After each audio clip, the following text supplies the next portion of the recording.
Polygon Pythagoras. MetaMask, yeah, crypto cash. Let's go. I seen the metaverse through Metatope, my eyes a megaphone. Customize my empty skin to optimize my flesh and bone. Phase 1, evolution, revolution. Smart contracts inside your smartphone. Phase 1, evolution, revolution. Help me ET phone home. Full body markerless motion capture. The metaverse broken after the Metatope golden era. The whitelist still open, hurry up what you need, golden chariot. Holy virgins that's holding cherubims, paving the road with fairy dust. Create the avatar of your wildest dreams, yeah. And use it inside your live streams, and all your metaverses, favorite games and widescreen. Metatope, visualize your digital. What's up, guys? Sorry, the music was apparently scratchy. Don't want to make anybody have to sit there and listen to that. You know, one day I think Twitter Spaces will figure it all out. But it's not today. It's definitely not today. Derby Chicken agrees with me on that, so that's all that counts. All that matters. Enzo, I thought you were up on the stage. No, you're not up on stage anymore. So, what's up? What's going on with that? Welcome in, everybody. Go ahead and retweet the space. Sorry if I sound a little off today. I'm feeling like I feel like I get hit by like a allergy truck or something. I mean, a bunch of people here in Tampa are feeling the same way. Or I've got COVID. Not quite sure, but it wouldn't be the first time. Yeah. So the more people that want to speak today, the better, because that's less speaking for me. So that would be much appreciated. Welcome in here, and we got some cool stuff to talk about. There's a few big things that's happened in the space on top of things happening for Metatope. You know, we just had Jordan featured in a Forbes article. If anyone hasn't seen it, we'll get it pinned to the top here. Yeah, that's pretty cool. Definitely take a chance and read that. And that's, you know, something we can talk about. You know, the topic of the title of this space is about open edition mints. You know, these are interesting, to say the least. Somebody launched an open edition mint, and then I think it was like the same day or like the same week went and bought a G-Wagon and posted it up, and it sparked chaos in the in Twitter world for, you know, and it's like, you can't be mad at the guy. You know, he wants people, he didn't force anybody to buy his open edition, but he yeah, that's where he spent his money. So you know, people were rioting, and some people were like, well, you know, what else do you do with money? So it's like, it's interesting to see how people are reacting to these plays, you know, these different type of things. You know, it's I don't think that, so I guess like some people that aren't artists can come in here and do pretty well right off the bat, but a lot of these people I feel like have put a lot of time into their craft, and typically the ones that have a lot of time built in have following and community, and it just shows again how community is so important, and how community will drive products and things coming in, because, you know, there's definitely no shortage of projects, ideas, bringing things to life. You know, there's no shortage of it. So it's going to be up to communities to help we get through the thick and thin, and identify who, you know, they're really going to be a determining factor of adoption in the space. So it's something to always really consider. What's up, non-fungible Evan? How you doing, bud? Yo, what's good? What's good, everybody? Yeah, I saw the topic and wanted to hop in because I love art. It's a big reason I got in the space. The bigger reason was community side, but seeing kind of open edition season two, those that were around for season one saw a lot of similar things to what you were just describing. Um, I don't know if a lot of people went and bought G Wagons. I'd love to buy a G Wagon, but all that to say, um, yeah, it's an interesting topic, and one that, you know, the space and the successful projects have have been exclusive or the longer term projects, I would say. Open, it's just a different approach. In my opinion, it's a different approach to the space. And for a while there, right, with the last bull run, it was community driven projects. For open editions, I mean, it's hard for me to see. I go back to forming communities, right? And I use this analogy a lot. Sorry to just steal the mic here, but I use this analogy a lot that, um, the Dunbar number, if you're not familiar, it's, somewhere between 150 or 5,000, which is the number at which, us as human beings and back in the day, we had to band together to survive against wolves and lions and bears and everything, right? And then you get to a certain point where, okay, you have all your basic needs met. Then what is it? It's social needs, it's other things like that. And when you get, when I first entered the space, I was like, this is interesting. The projects that are launching, you know, 5 to 10,000 are doing a lot better than the ones that were launching, 25,000. I look back at 2021 and look at an Atom Bomb Squad that did a partnership with Board Ape Yacht Club, and then they launched 25,000. Well, that community, I mean, there are some people in there, but I don't see people rocking those as their PFPs really. Um, so I just see it as another avenue. This is more, to make money. Whereas I think it's weird that it's kind of hated on in the space. Like looking at Utes and D-Gods, and they dropped some merch, right? And they were getting hated on for making I think it was like 200K plus. Don't quote me there, but 6 figures of money on a merch drop, and people were like, "Oh, they're reaping from the community." Well, people have different preferences with this, open edition, and no really real limit on the supply. It's more, hey, that's art focused, and it's honestly the way I view it is a lot of people, even with these community PFP NFTs, a lot of people view them as God, train of thought just went, but a lot of them view them still, even though they're community, as investments, right? And I think this is kind of a shifting of, if it's an open edition, you're just buying it for the art, right? You're buying it to support the artist, and it'll be a larger community and grow and whatnot. But like going back to the Dunbar number side, it's if you have too many editions out, you lose that community aspect. But maybe that isn't the goal of the artist. Who said that the reason you should put art out is to create a community?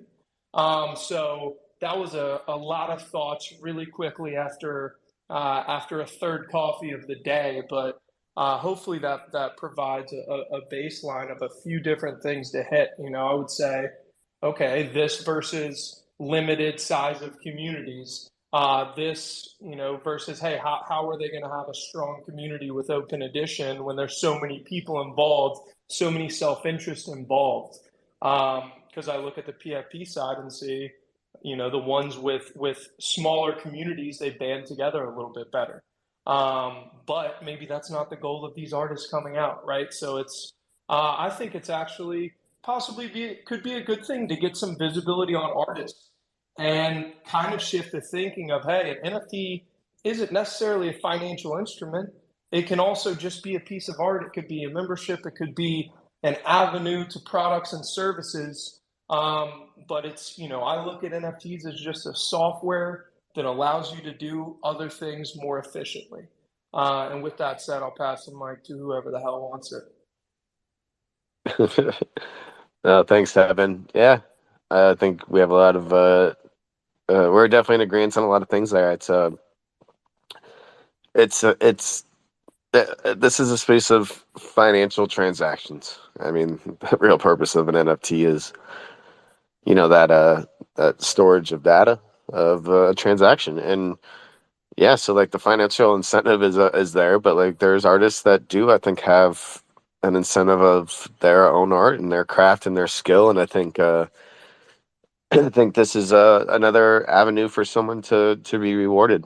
and it shouldn't be, I mean, you don't need to rub it in people's faces when you buy like a G-Wagon, but like at the same time, like who are we to say if we don't But know? that's why you're buying a G wagon. Yeah, exactly. It's like, who are we to say maybe your community is like all about G-Wagons and it's like the person like just judging. It's like, yeah, that's why you probably work your ass off is to get a G-Wagon. All right, cool. But yeah, there was such a turmoil. People in spaces were all hooting and hollering about it like the last couple of days. Um, but it was cool. Yeah, so thanks for sharing all that. What's going on, NFTgo.io? Thanks for the message. We look forward to talking with you on Thursday, or sorry, Wednesday of next week, but appreciate you jumping up here and popping in the space.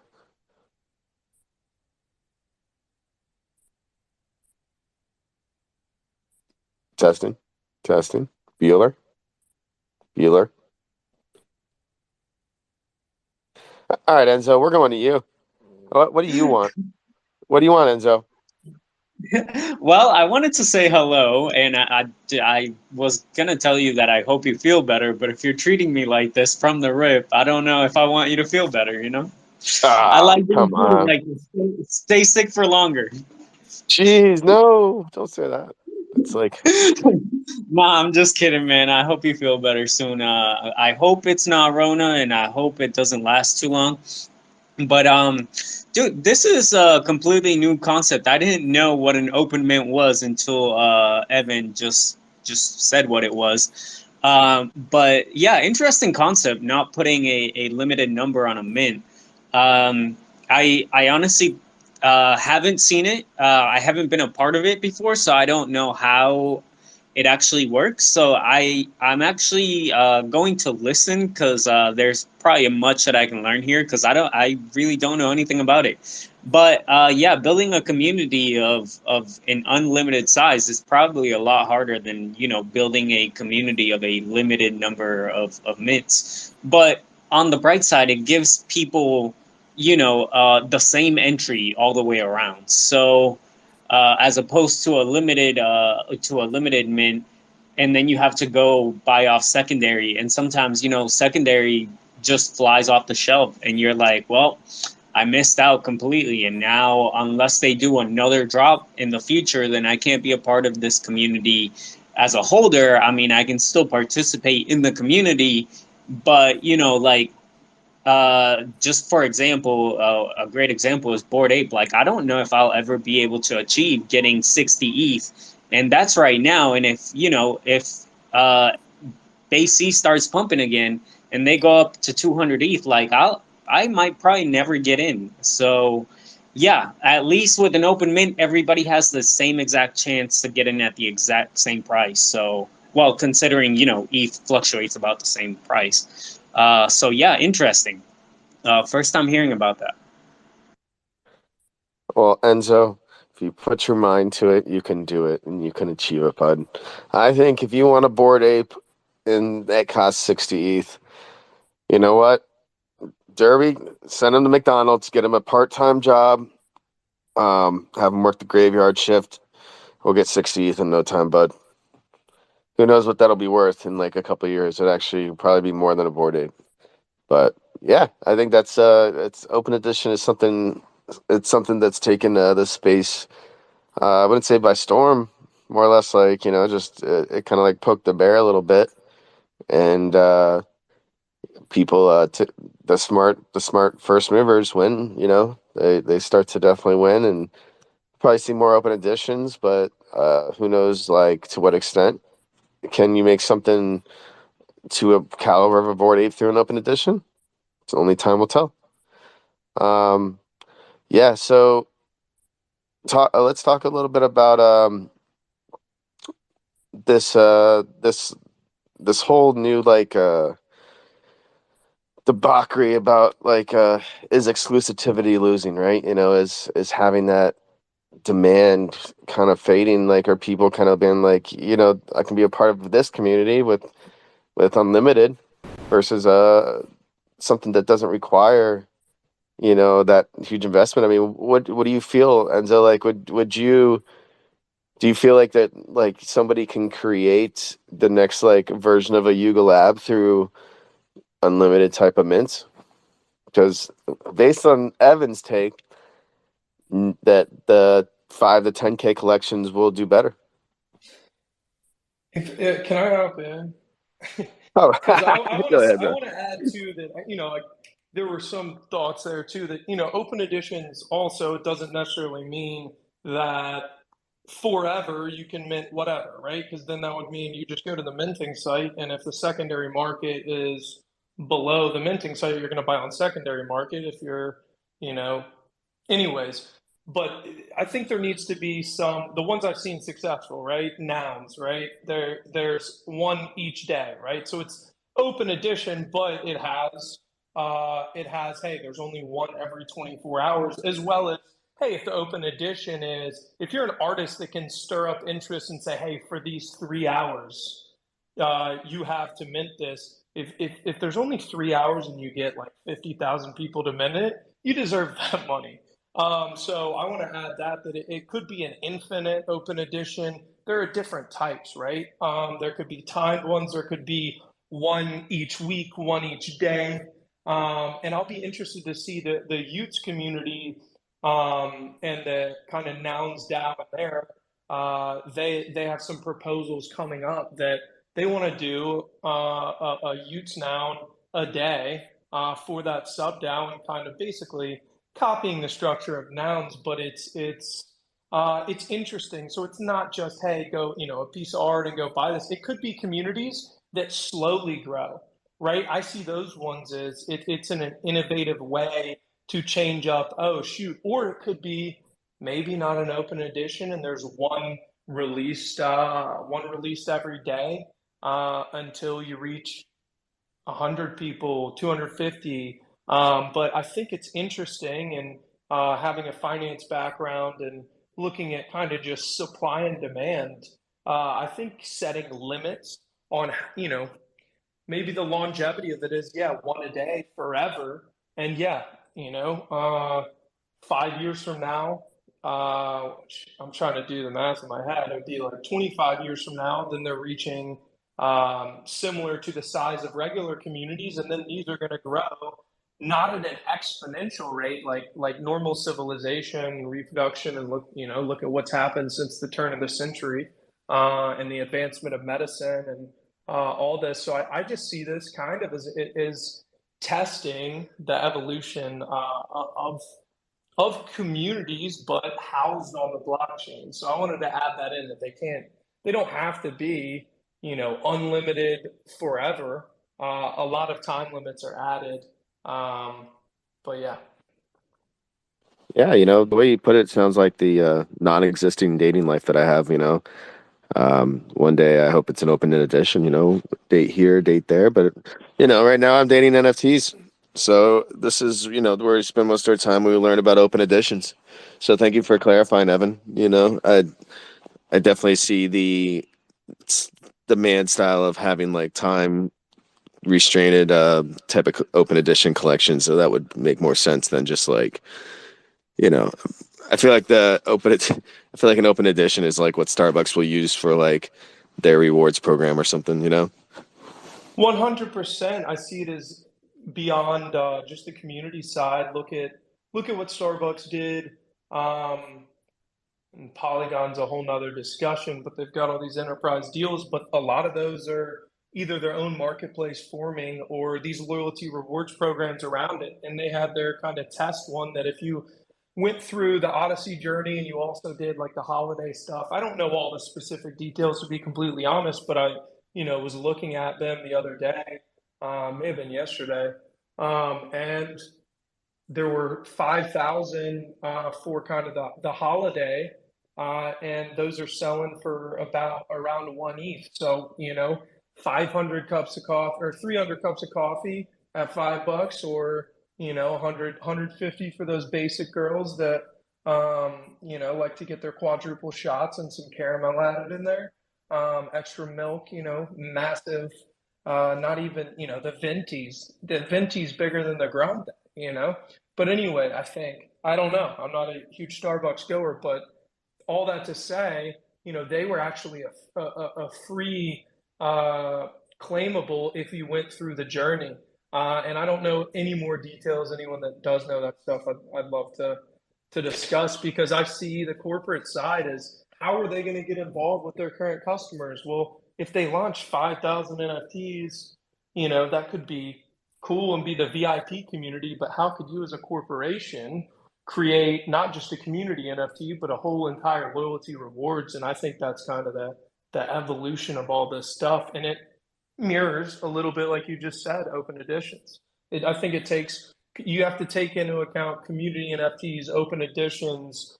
I think some will have pretty cool art coming out, but um, yeah, all that to say, it's just really cool seeing the evolution of all this stuff from an individual artist level as well, all the way up to corporate.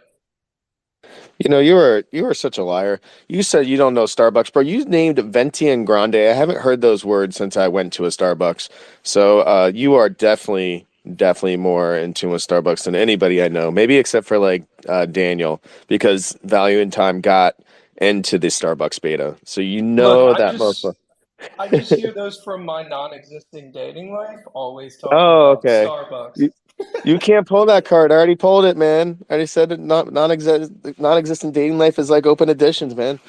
But that's fine. That's fine. We can share the non-existing dating life. DJ Moons, welcome to the stage, man. Happy. What are you on, number 39 or 40 this week today? Something. 33, baby, 33. 40 would be nice, but Oh shit! So today is 33 for you and 33 for us. Well, anyone that whoa! doesn't know, Ha! Metatope, yeah. baby. It's crazy. We've been doing this 33 weeks. He's going on 33 days in a row. So that's something exciting. He's going for that full 100 of his spaces, 9 p.m. Eastern till like midnight. I spent an entire 3 hours with him the other day. I don't remember anything we talked about. Well, how could you forget those fluffs, dude? They were .03, and now they're clocking in at Yeah, .2, bro. That was the one, dude. We I let know, it huh? slip through our fingers, dude. That was the one that night. Well, that's an interesting project. I told Crypto Medic down in the audience he is now officially probably he's gonna leave us at Metatope, go join the Fluff family. He wants to go hang out with them now more than us. Just kidding. But yeah, no, I bought one that .04 or whatever, and then I woke up and saw like movement like on the, and I was like, it just tanked, and then I get a text from Medic, and he's like, "Oh, it's a rug." I'm like, "Well, I mean, we knew it was a rug from day, like if what did you think it was from the beginning?" So then, next thing you know, they put the rug tweet, and the thing tanked, and I'm like, "God, this just doesn't make any sense," because like, actually, it made a lot of sense. We don't even know who the hell they are. We have no idea that they're not even doxxed, and then they changed the art like two different times, and that was like the first thing, and then it went to the Wolf of Wall Street, and then and then they revealed and completely caught the community, or not even community, completely caught the degens off guard for the most part. I saw that Anon picked up Mr. Tyler himself, scooped up like 10 or 15 at like .005 or 008, right? Or I think he picked up maybe even more at like .02. And yeah, and next thing you know, they run it. It just shows the power of a Twitter space, because they went live on a Twitter space, didn't say a single word, and the thing took off. And I think that was probably the fastest like liftoff that we've seen since the previous cycle. Moons, did you get any? No, I didn't. I wish I did. But Yeah, I mean, I sold yeah, mine. I don't know. I sold mine at .1. Word. Yeah, I don't know. Moved on real quick. Yeah, you got it, I'm man. still sticking. I'm still sitting on my yay me yay verse tickets. Yeah, yeah. Those things are worth nothing. It's all right. I have a Porsche. I've got two. Oh man, what a bunch of junk. Enzo, what are you buying out there? So, so Medic was telling me about this yesterday. He was like, he sent me the OpenSea link, and then he's like, "Oh, these are flying," and I'm like, oh man, I can't get in. Like I'm strapped for money for the week. And then he's like, he texts, I was out going to the chiropractor with Shelly, and he texts me back and he's like, oh no, it was a rug. And then 10 minutes later, he texts me and he's like, oh no, they didn't rug. And I'm like, what? I was so confused because in 10 minutes, I got 3 different texts. He's like, buy this, no, it rug, no, it didn't rug. And I was like, dude, I'm more confused before I left the house. I So was getting yeah, slacks it was and texts. confusing and funny at the same time. Medic was like walking. He was basically like, instead of tattooing project on himself, he was just basically shilling his bags to you and me. You know, trying to get us to buy in it to make the price go up. It's, man, classic meta, crypto medic move. You got to watch out for that guy. He, he's winning, and the rest of us are holding, and we're not winning, because unfortunately, unlike a coin that can go back up, most of these rug de jours, yeah, the NFT becomes, it goes to a folder specifically called hidden, and yeah, it's locked away for memories that probably will never, yeah, we're gonna just leave that at that.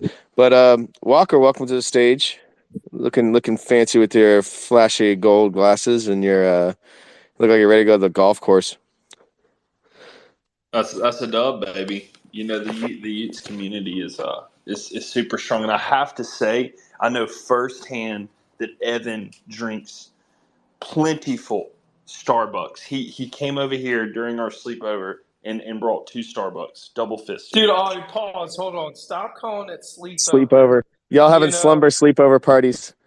it wasn't. It was a slump. It was a slumber party. It wasn't a sleepover. No, that's awesome, man. I really appreciate the conversation you guys are having. I think there's so much, room and opportunity for these large corporations and Web2 brands to come in. This is actually a conversation me and Evan were having earlier this week, and really seeing some of the largest legacy brands in the world starting to get their toes wet, and to start to show interest in the NFT space, in this technology. And one of the discussion points for, like, how are they actually going to do it? Are they gonna launch full collections? Probably not, right? There's a lot of risk that goes with that.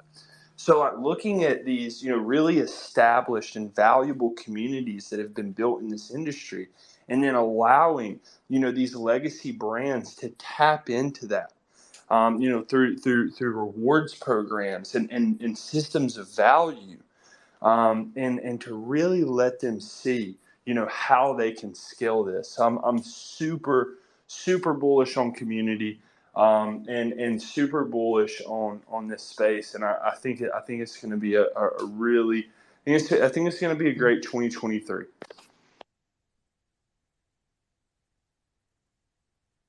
Well, Yeah. while you're having sleepovers with Evan, the rest of us are getting rugged, and I don't know which one I'd prefer. Typically most of us would be like, oh, sleepover, but I don't know. If what you're saying is true, that means that man's addicted to Starbucks, and yeah, he'd probably try and convert you. Convert you into the Starbucks. Netflix and chill is dead. Starbucks and slumber parties is here. But to go off your points there, Walker, yeah, like we were discussing, I see, it is a huge risk for these corporations if they launch incorrectly, this and that. Um, can you guys still hear me? Yep. Okay, cool. My speaker, little words next to it were frozen. But all that to say, if you launch something, blockchain is permanent. It's etching something in stone. It's not like Web2 where, you create a post and you put it out and then you can apologize and a lot of people forget about it. If you put something out, it's etched in stone. And that's kind of the beauty of the blockchain as well as the drawbacks. And for those that are trying to establish themselves, I think it's very cool to show a track record for those, corporations or people that are already established. If you enter in the space the wrong way, like a lot of influencers did during a lot of the hype run, right? Like that's not forgotten. But all this to say that I really see these corporations partnering with some of these projects, like Adidas did with Bored Ape Yacht Club, and then they launched their own NFTs. But it's a way for them to test the waters without a lot of this regulation too. Hey, is this a security? Is this a so it's a way for them to get involved with Web3 without a lot of the legal risk side of it. So I see them kind of toeing the edge and dipping their toe in the water and partnering with a lot of these communities as, the last 6 months have been uh, painful if you've been around and building. And finally, these Twitter spaces are building back up. And good things are starting to happen again in the industry after, a pretty shaky foundation that I think a lot of people thought was strong, needed to be shook out. So a lot of these brands are a lot, they have the ideas. I think they're learning from a lot of this stuff, and they're going to incorporate and possibly do their own collections or community collections or VIP. But I see, personally, and I might be completely wrong, but I see a lot of them. Hey, I want to dip my toes in the water. I want to do some partnerships, and in doing those partnerships, you learn the community side. You learn what crypto natives or people that have been in the NFT space specifically.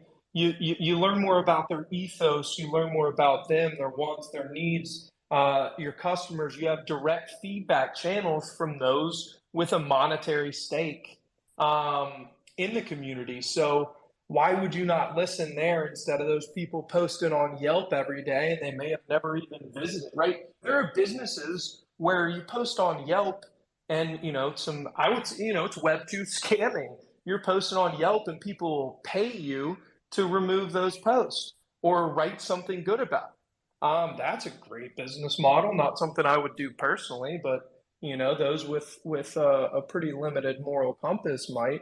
But all that to say, I see these brands really getting involved through a lot of partnerships, just as we saw in the last bull market run with Adidas partnering with Bored Ape Yacht Club, then Nike themselves, right? Nike buying out Artifact. And that's a whole nother discussion because of a lot of the things they've done there since. But yeah, I see these big brands doing, hey, how can we test the waters without completely putting our whole entire brand and everything at risk because they're established. They don't necessarily need to do this stuff right now. They don't need to do a community project, right? But it's ways for them to test the water and really, hey, how can we incorporate this blockchain technology, this revolutionary technology into our existing business processes to one, make processes more efficient, and two, cut costs. Because I look at current loyalty reward systems, and why does everyone as a corporation or as a corporation hop on with like a Groupon, or why do people hop on to especially hotels and airlines loyalty rewards? Well, usually those corporations don't make money off of those loyalty rewards, traditional Web2 loyalty rewards programs. It's more they kind of have to because it's why? Because it's what the consumer wants. So a Groupon membership or whatever it may be, they kind of have to sign in on there. And on the loyalty reward side, a lot of them are losing money when really they could house it themselves. They don't have to use that middleman. And I don't know. That's going super deep and completely off of the open edition topic, but it did come up, so I wanted to throw thoughts out there. Well, thanks for doing that, bro. No, it's all good stuff. I mean, I think it really stems to like what you said. It's what the people want, and there's a lot of like people just assume in this space things move so fast. They just get the FOMO or they see things that like, oh, these brands, like they're like, yeah, dude, like some brands don't really feel like taking on like trying to like build a Web3 community right now. They probably see how baloney it is that we have to sit on these Twitter spaces to talk to each other and don't want to like take, they're like, this is just not even too, it's not even easy anymore. It's like half the time the shit's rugging, half the time it's like there's not even like chat. Like there's so much opportunity to like, I think that is going to start to really pour in once that just is so much easier to talk to each other in this community. And really, um this is not like sustainable.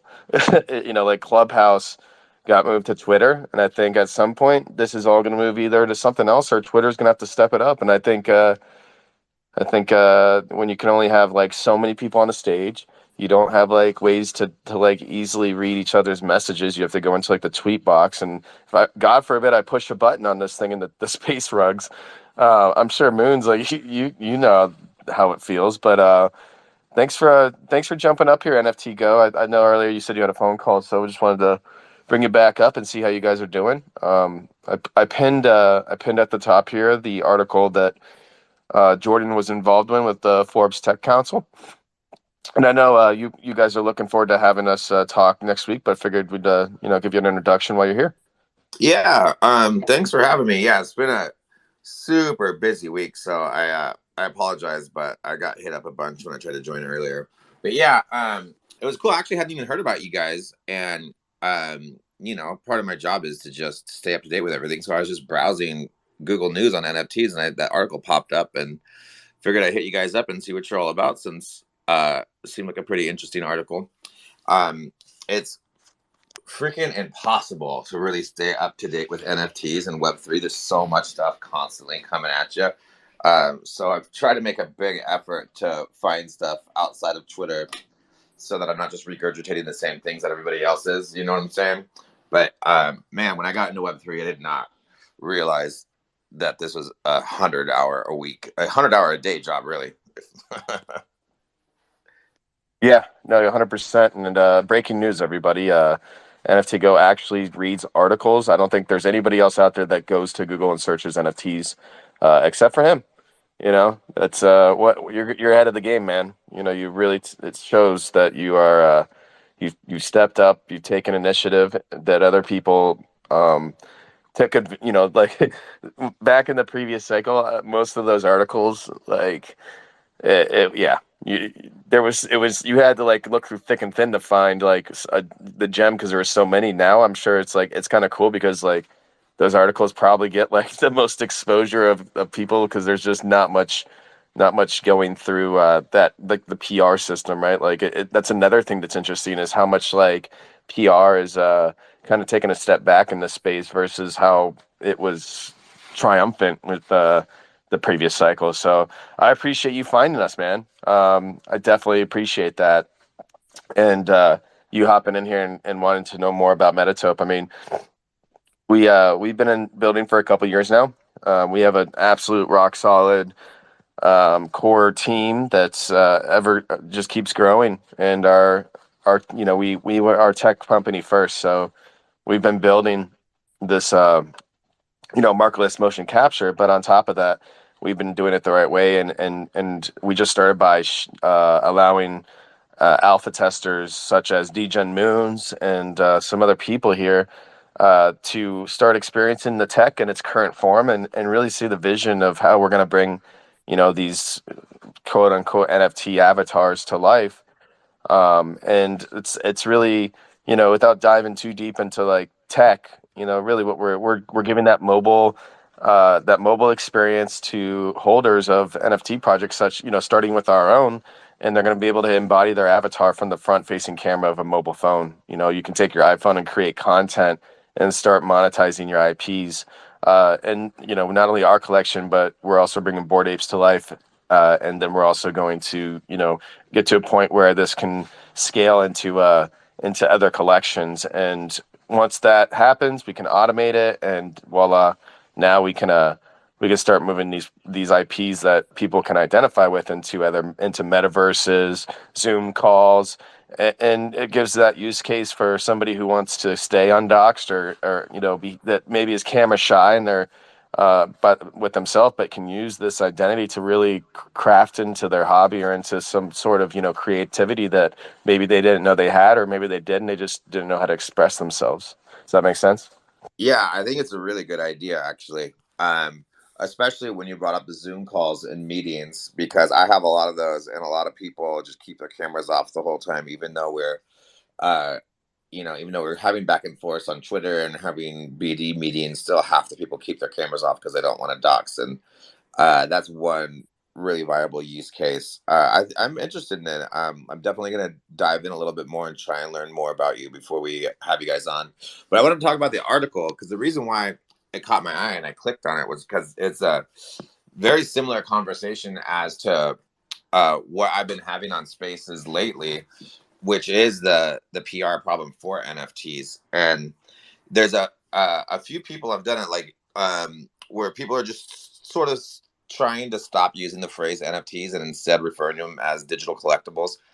I think that's one decent way of doing it. But so what are some action steps that you guys think that can be taken to help this branding issue or PR issue that NFTs currently has? Walker, are you here? Yeah, bro, I'm here. So it's a very interesting point that you bring up initially, because the conversation between digital collectibles and NFTs, is a little bit of a pain point initially, because digital collectibles downplays the technological revolutions that NFTs themselves represent. Right? Like traditionally, when many people that are active in the space think of an NFT, they think of a PFP. And that is literally not even scratching the surface of what this technology can do, and what it is, what it represents is for the first time in human history, we have property rights for digital assets.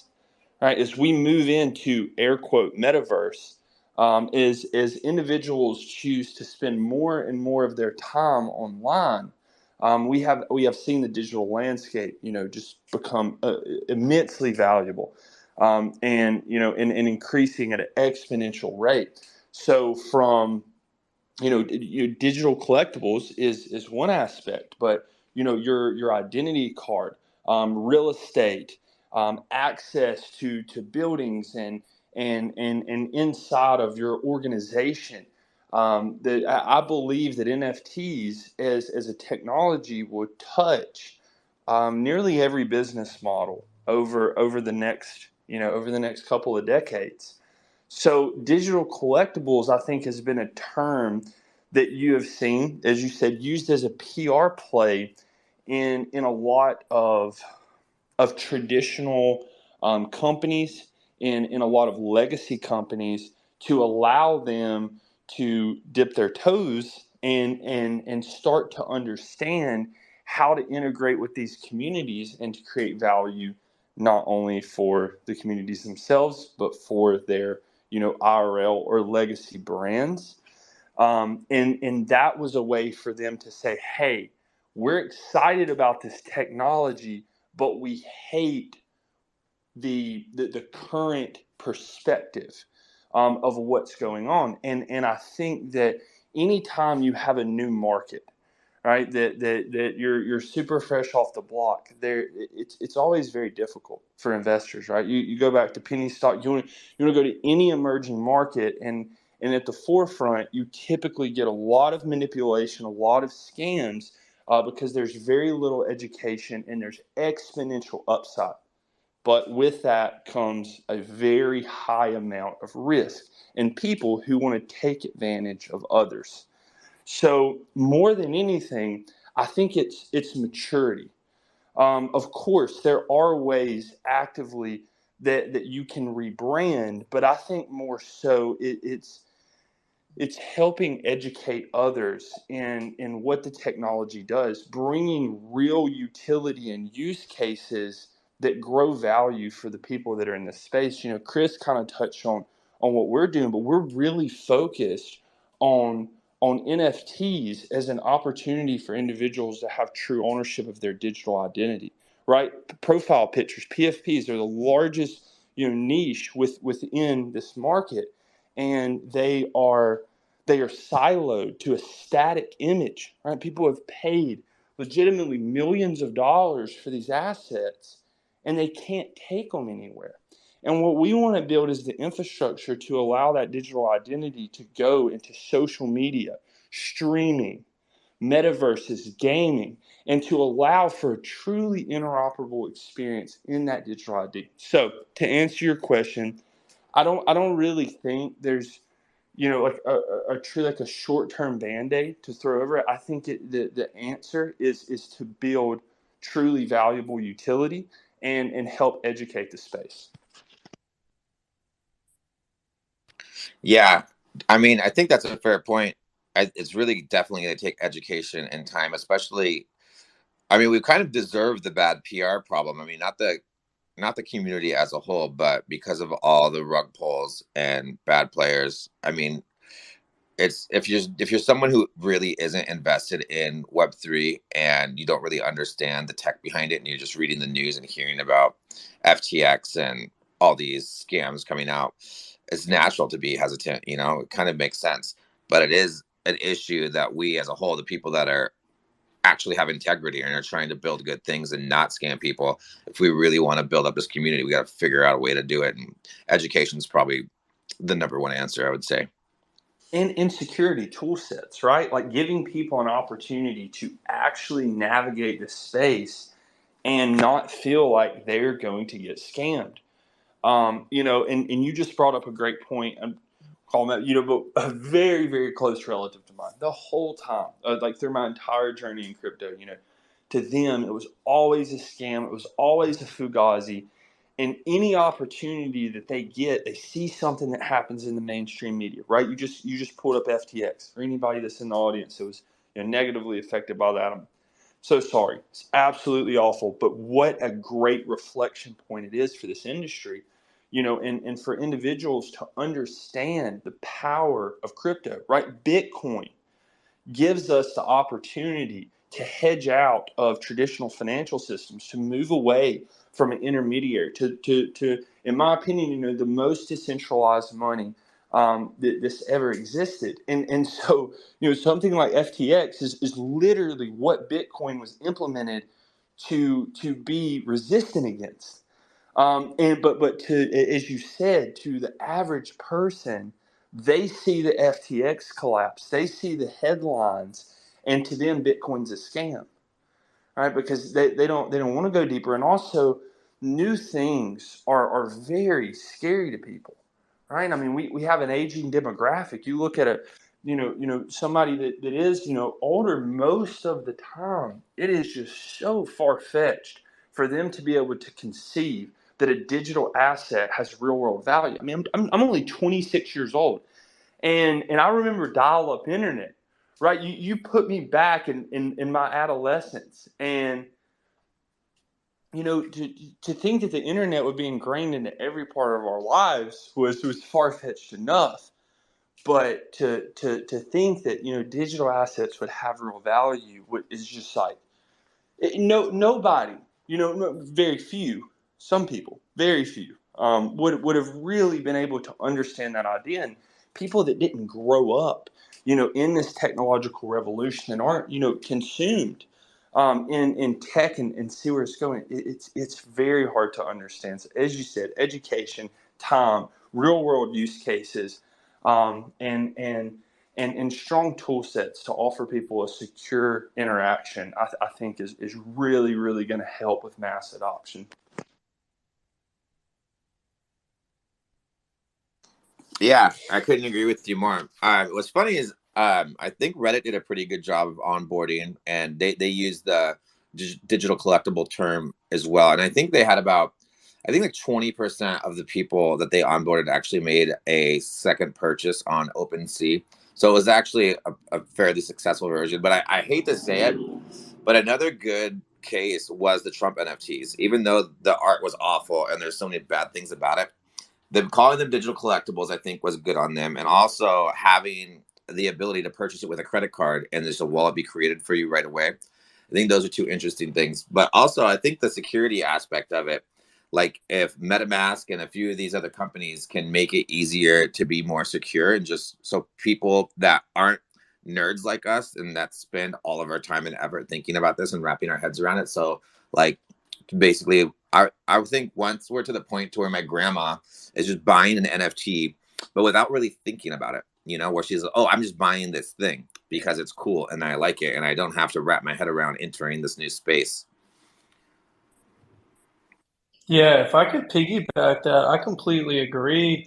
It's I've said it for some time now, you know, the point at which those who don't know they're using blockchain surpasses those who do know, that's going to be a revolutionary day, right? We've seen it with, you know, the Reddit side and the Reddit avatars. And literally, I think the only thing on their site, it may have been them or another corporation, it said, you know, digital assets backed by blockchain. And I think at some point it'll even say, you know, may not even say backed by blockchain, and then you'll have to go read the fine print where it says, hey, this is built on this network or whatever. But the issue has definitely been, I mean, you guys know how it is. Okay, I have to go set up my MetaMask wallet. Well, traditionally it's been, hey, let me put some money from my bank account into Coinbase or, you know, until November, FTX and some others, and then transfer it over to my MetaMask, and then log into these sites. And then you saw, you know, the good side of,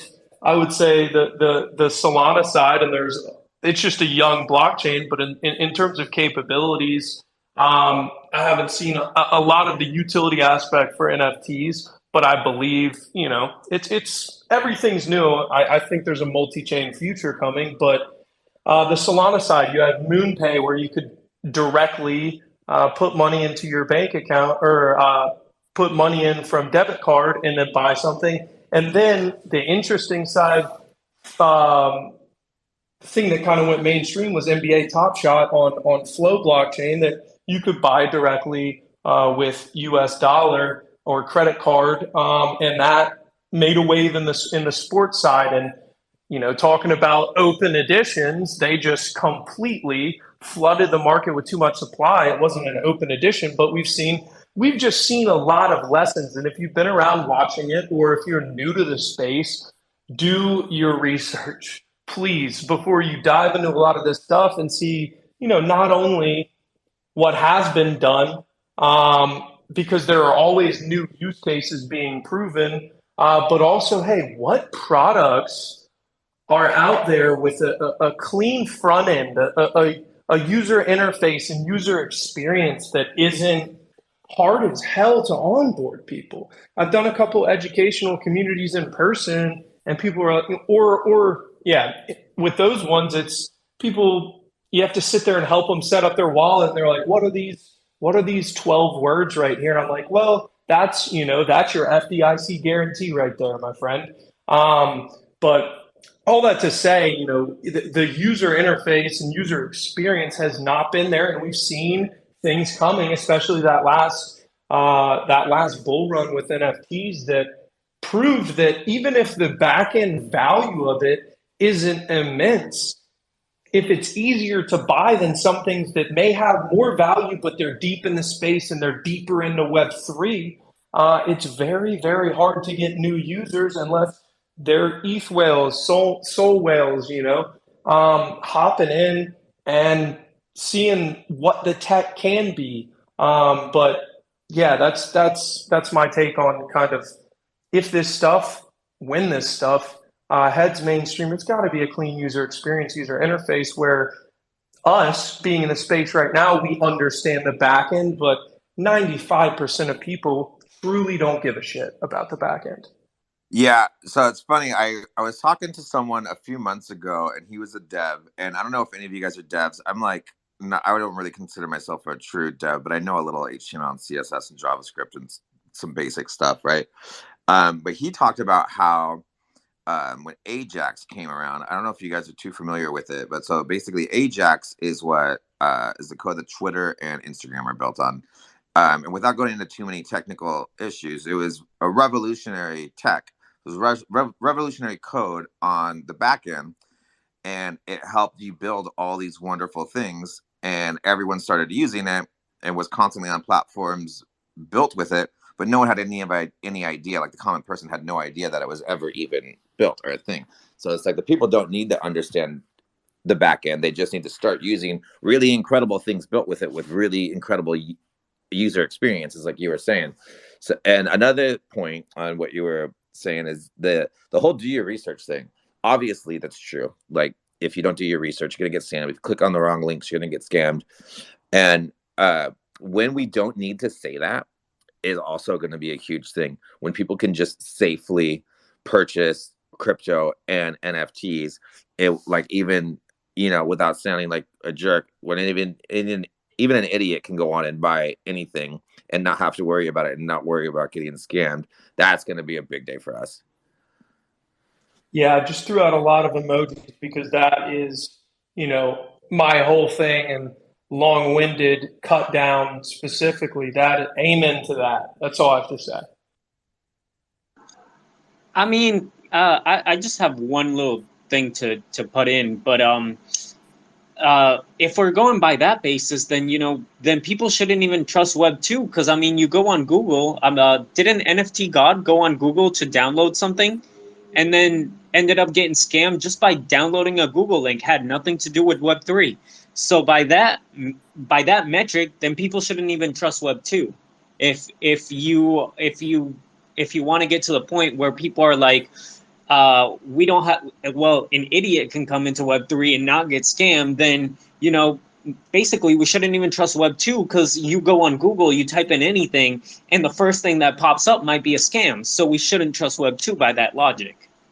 And most, not most, but many of the phishing scams that happen from Web3 are presented through Web3 from your Google search. You type in Uniswap and there's a 1-letter difference with a paid ad that Google themselves is allowing to use their service and to promote their product, and it's legitimately a scam. And then also one more point there. This is a very fun conversation.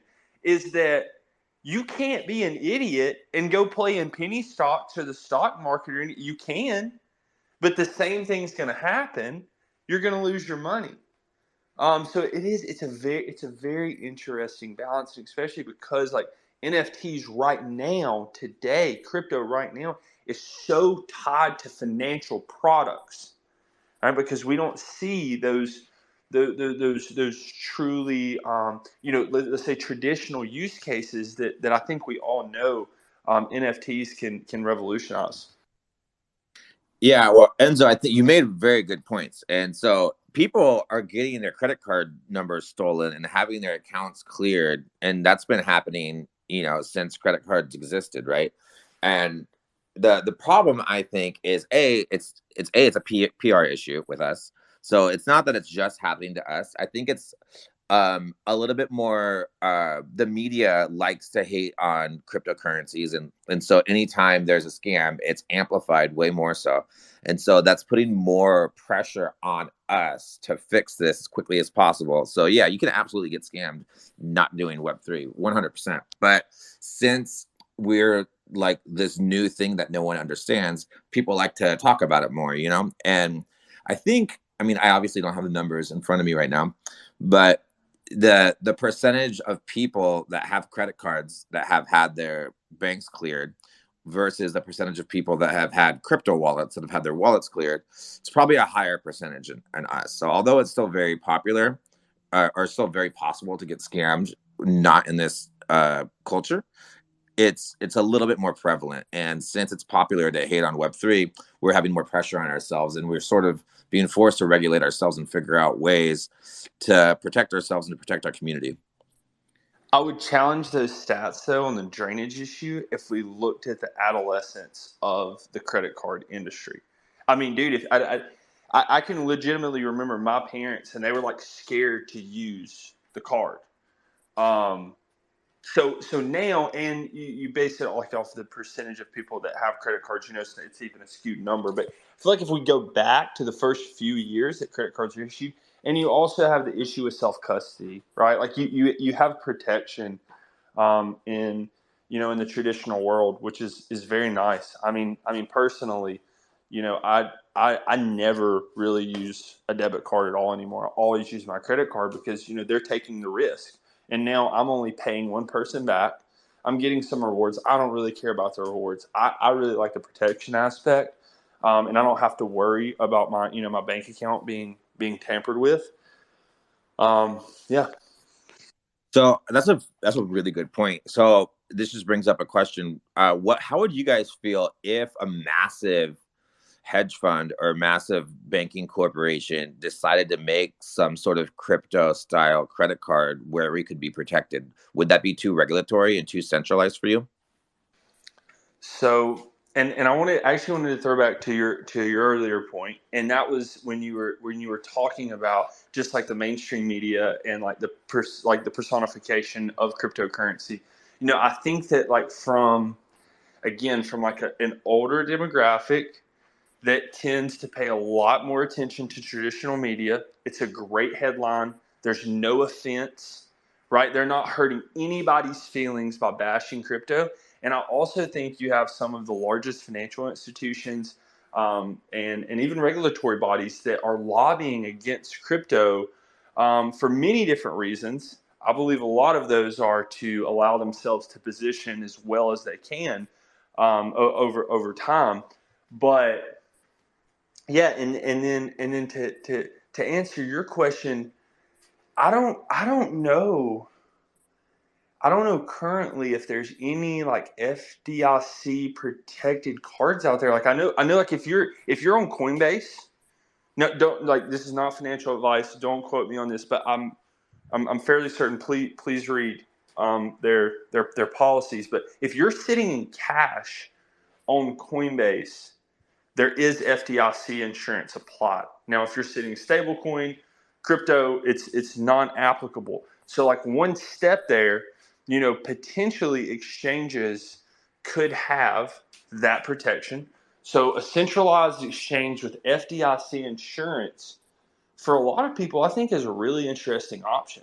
I mean, honestly, like my dad, if my dad wants crypto, I'm not gonna go and set up unless he's doing a lot of money. But like initially, I'm not gonna tell somebody to go through all of the rigor and headache and anxiety of purchasing crypto on a centralized exchange, sending it to a Web3 wallet for self custody, because people don't want to do it.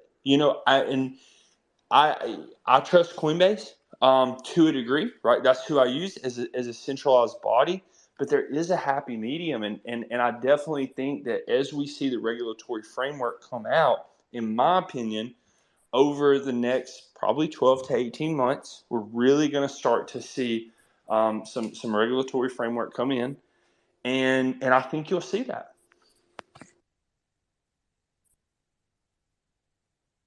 Go ahead, Evan.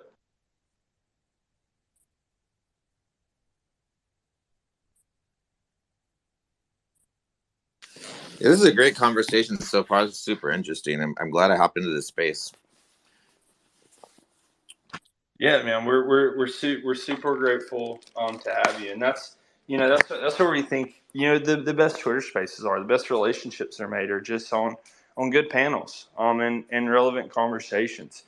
So like I don't know if There we'll we see go. like a credit card issuance, right? But like if we see FDIC insurance inside of a crypto exchange, then I don't see any reason that couldn't roll into a Visa card that's issued from that exchange, which we already see from most major exchanges. 100%. Sorry, guys. My phone died. I was talking so much. But if you look at, I'm kind of fearful on the other side, because if you look at the recent Celsius ruling, which I'm assuming FTX will fall under that. And here's the scary part as well. All these platforms, and I haven't done my due diligence, so don't quote me here, but any platform that is not a bank and doesn't have the FDIC insurance, the recent Celsius ruling is a dangerous precedent, because it essentially says that the 4.6 billion or however much was on Celsius back in end of May, early June, when everything happened with Celsius, Voyager, 3AC, it said that when customers deposited their funds, no matter if it was crypto or in cash or whatever, there were no FDIC guarantees. And it said that when they deposited the funds and now they're in bankruptcy, none of those customers are going to get any of the money back.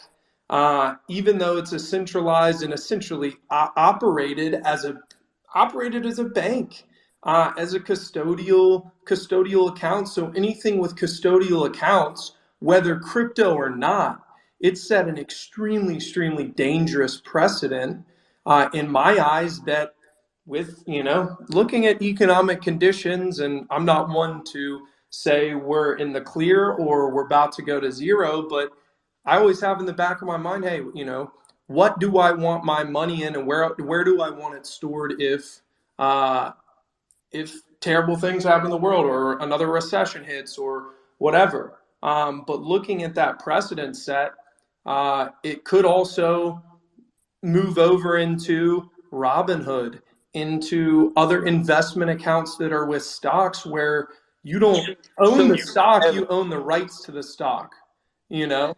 Evan, I'm pretty sure from what I took away from the Celsius ruling, what they ruled is that in the agreement from the customers to the platform, they agreed to have their funds rehypothecated, which is the same things the banks do. For anybody that doesn't know what rehypothecation is, that is just taking customer funds and lending those funds back out.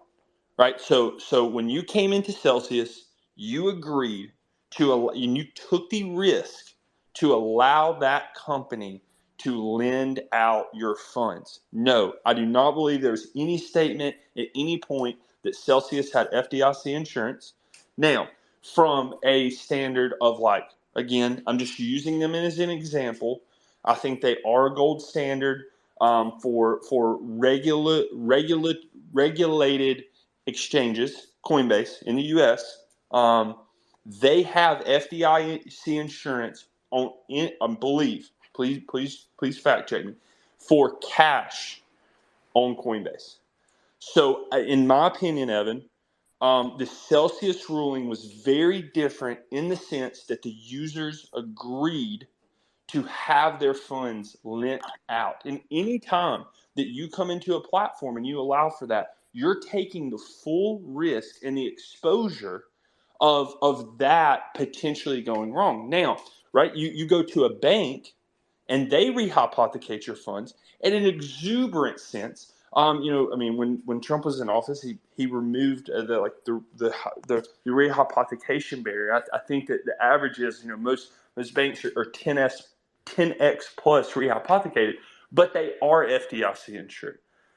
Truly Right. doesn't make it better, but Right, yeah, and I mean that's what I look at. That banks, they can loan out 90% of the funds put it in, so they could just loan it to another bank, which would then be 81% of the funds, right? If you take 90% of that 90%, and so on and so on and so forth. But all that to say, from my side as a user, as dangerous as getting massive public figures that are trusted, like on the FTX side with Tom Brady and others endorsing everything. That's a whole other argument on the sports and entertainment side, and why a lot of those people need to do their damn due diligence. But I don't think users signing up, they see it as a bank. They don't you've been in the space, and every time I talk to you I learn something new. But users, when they sign up, no one's reading that shit. They think that because a lot of people are using it, it's trusted and whatnot. So the rehypothecation, if you have it in cash, maybe that is covered.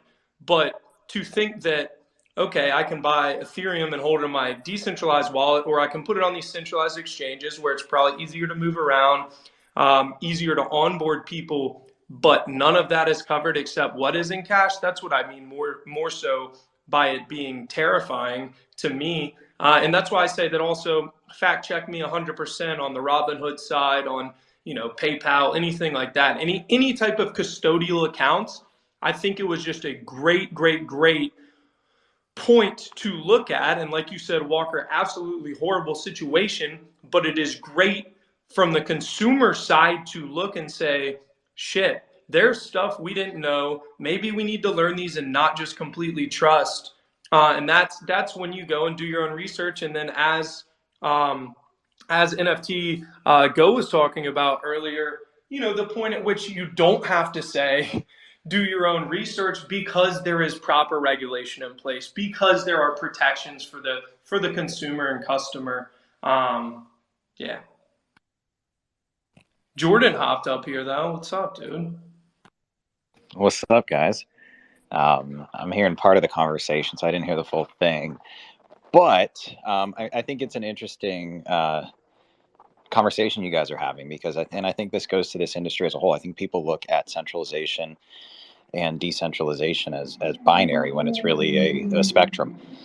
So people kind of just assume that you're dealing in cryptocurrencies and it's decentralized, and you have this right to your funds, and it depends where you hold them. And I think what we'll probably see is, I think it'll take a similar path to privacy law, whereas, I mean, you used to just click on a terms of use and accept cookies and everything simultaneously. Now you see you can opt in for functional cookies, you can opt in for different types of things. And I'm assuming with regulation, when you're playing on a more centralized platform, you'll start to see the way that they provide notices will change as regulation steps in. But yeah, I think it's always a balance between security, ease of use, and freedom, and those things will, depending on how you engage and interact and which platform or lack of a platform you choose to use, I think that will fluctuate, and those elements will be present in some degrees. So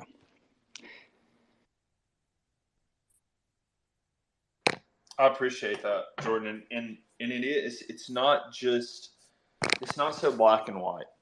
I think there's a combination. In crypto, we have this tendency to be so tribalistic. You look from blockchain to blockchain, and everybody is just so set in their ways. And I think, just like every good relationship, there has to be compromise. And I think we have to find ways to protect, the properties and the fundamentals that technologies like Bitcoin promise, while also building an industry around blockchain technology that facilitates a sustainable experience for users. And I am so excited and thrilled to be up here with all of you guys on this stage, because I know every single one of you are going to have an impact in that. And yeah, it's going to be really fun. And I would love to talk about this more if you guys want to. Also, before we close out, I would love to talk to you guys about Jerome Powell and the FOMC meeting yesterday. Dude, go for it. I would love that. I think everyone's been a lot of people are like FOMC. A lot of people don't know what it means, but if you've done your due diligence, please enlighten us. I pay attention, to what's going on, and also to the meetings live. I think it's, a great indication. We live in a world of economics where the U.S. kind of controls, not kind of, they control the supply of value. Money printer on, money printer off. Quantitative easing versus quantitative tightening. Are they buying assets from the market, driving up prices, creating more debt, or are they selling assets to the market and actively driving prices down? And what's so interesting, it's like the last, I guess 12 months, Jerome Powell has been in the Federal Reserve, right? Jerome Powell is the head of the Fed. He represents them in their press conferences and really is the face. So the FOMC meetings, they meet monthly. They review all of the economic data, and then they come out and they speak to what they see, what their economic outlook is for the next month.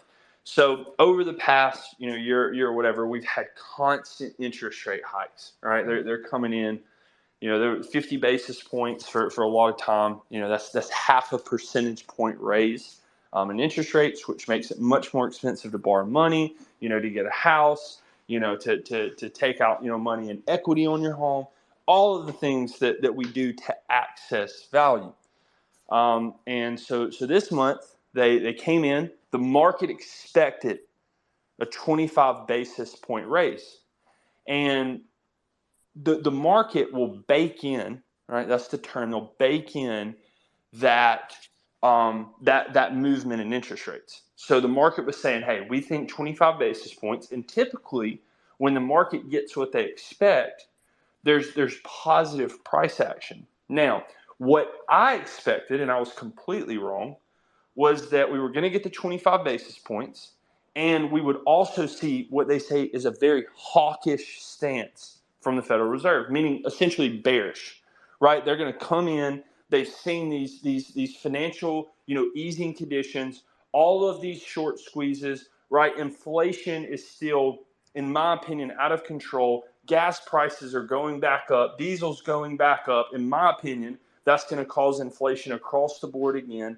Especially going into the summer, but they did it. Jerome Powell, for the first time in a very long time, in my opinion, he seemed extremely dovish. Although what he said was not that dovish or bullish, right? Hawkish, bearish, dovish, bullish.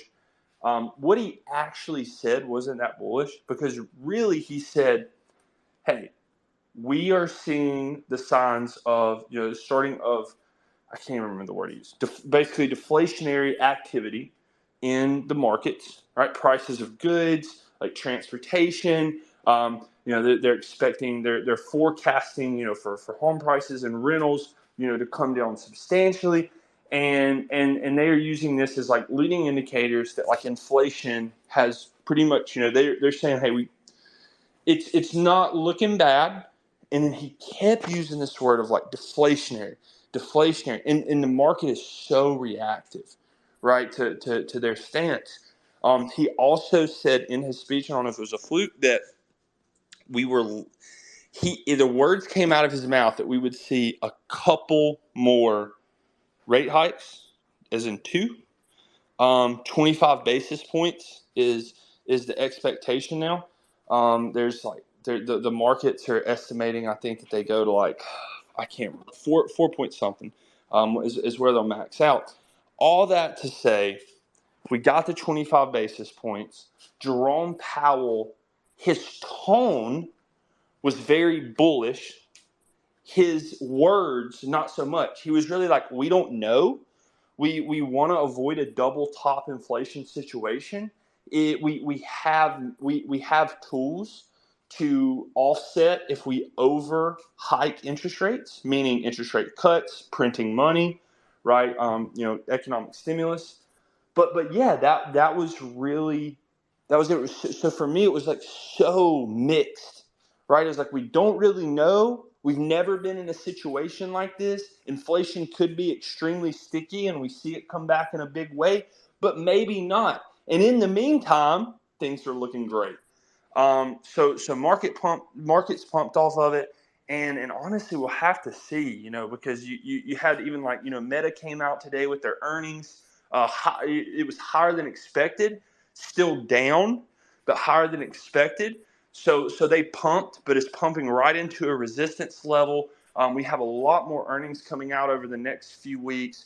Crypto's already seen a huge run. All your fucking all the meme stocks have seen huge runs. So yeah, man, it's a very, very peculiar situation.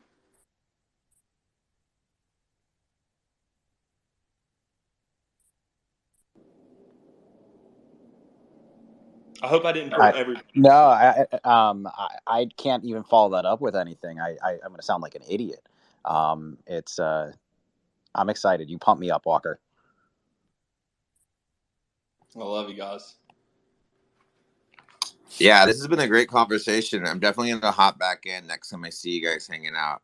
I have to do another space in a half an hour here, and I'm gonna go take a breather for a second. But I really appreciate you guys, and I'll definitely be in your DMs, and maybe we'll have you on as a guest on Wednesday at our space. But yeah, let me know anytime you guys have a space. I'll be happy to come. These are great conversations. You guys are very intelligent. I appreciate you guys having me.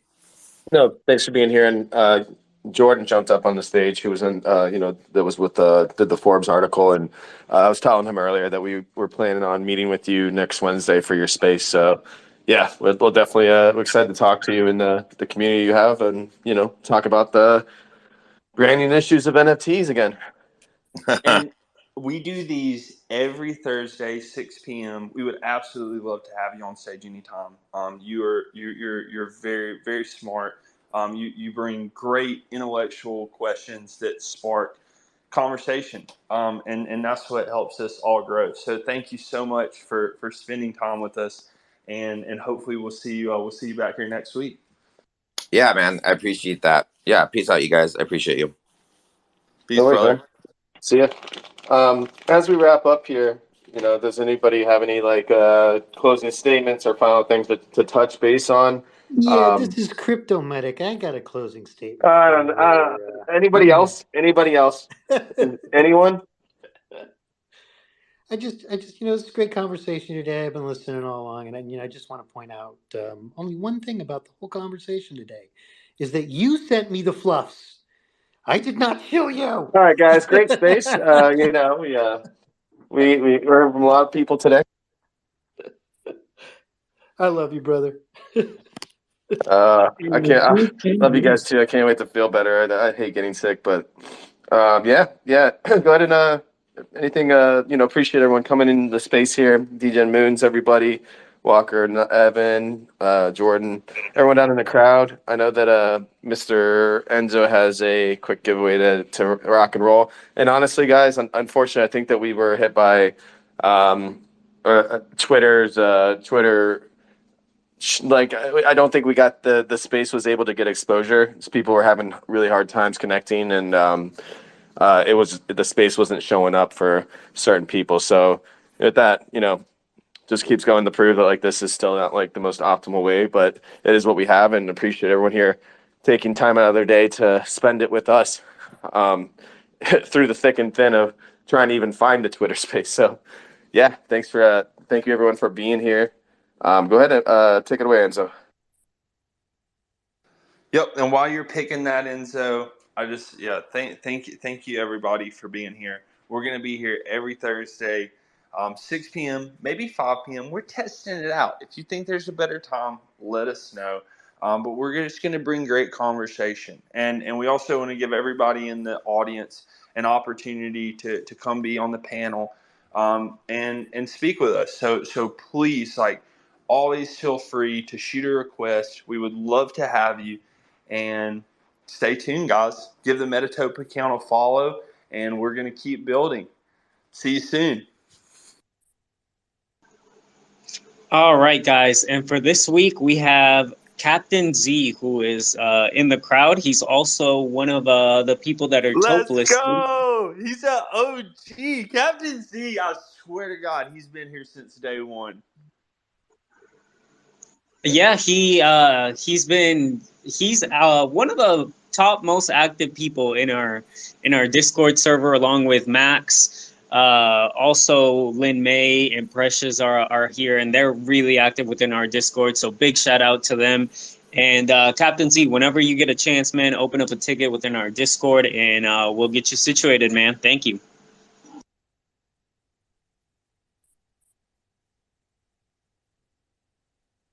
Well, sweet, guys. Jordan, any last thoughts? I appreciate you all. Until next time. Great job, team. Well, there we go. Have a wonderful rest of your Thursday. Be on the lookout for us next week, Thursday, probably same time, 6 p.m. Otherwise, yeah, if anybody needs to get a hold of us, we're always available, and look forward to continuing to build and grind with everybody. Take care, and have a blessed day. If anybody is looking for slumber parties and Starbucks, it's all on Evan. So just hit his DMs, let him know what your order is, and we'll have you over soon. I thought you were gonna actually say something. And I was ready.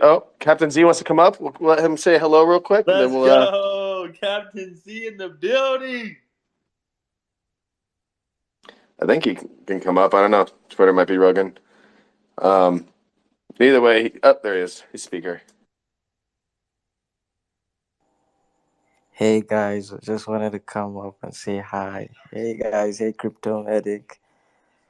Hey, Captain Z. what's going on? Hey Enzo.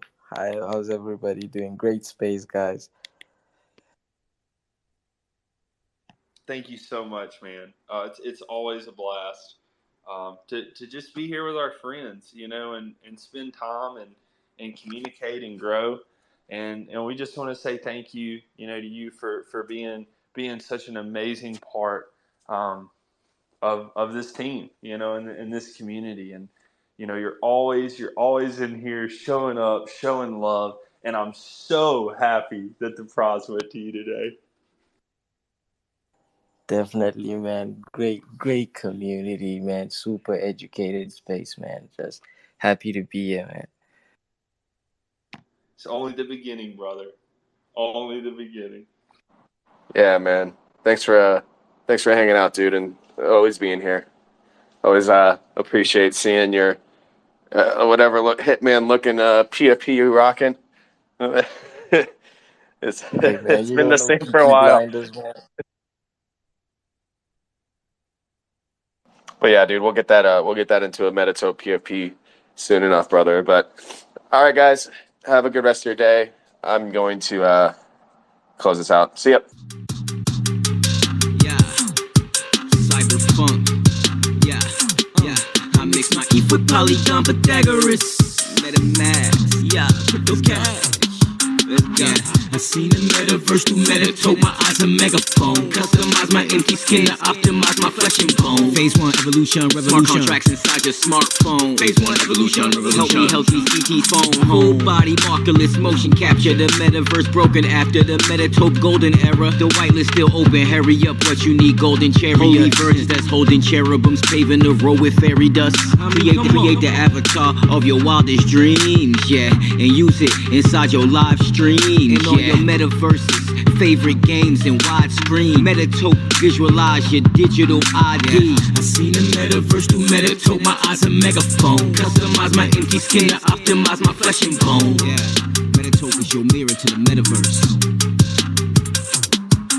Yeah, I seen the metaverse through Metatope, my eyes a megaphone. Customize my empty skin to optimize my flesh and bone.